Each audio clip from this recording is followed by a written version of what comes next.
శ్రీమాత్రే నమః. ఈరోజు 45వ శ్లోకం. అంతకంటే ముందు ఒకసారి 44వ శ్లోకాన్ని చెప్పుకుందాం.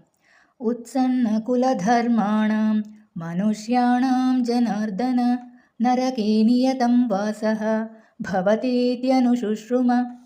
45వ శ్లోకం. అహో బత మహత్పాపం కర్తుం వ్యవసితా వయం యద్రాజ్యసుఖలోభేన హంతుం స్వజనముద్యతాః.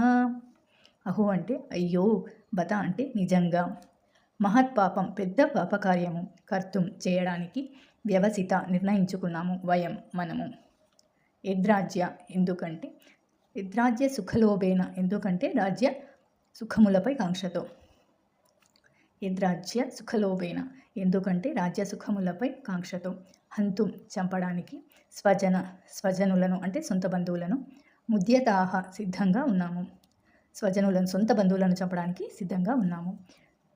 అయ్యో, ఇంత పెద్ద పాపకార్యం చేయడానికి మేము సిద్ధమయ్యాము, రాజ్య సుఖములపై కాంక్షతో మన స్వజనులను చంపడానికి ముందుకు వచ్చాము అని ఇక్కడ అర్జునుడు చింతిస్తున్నాడు.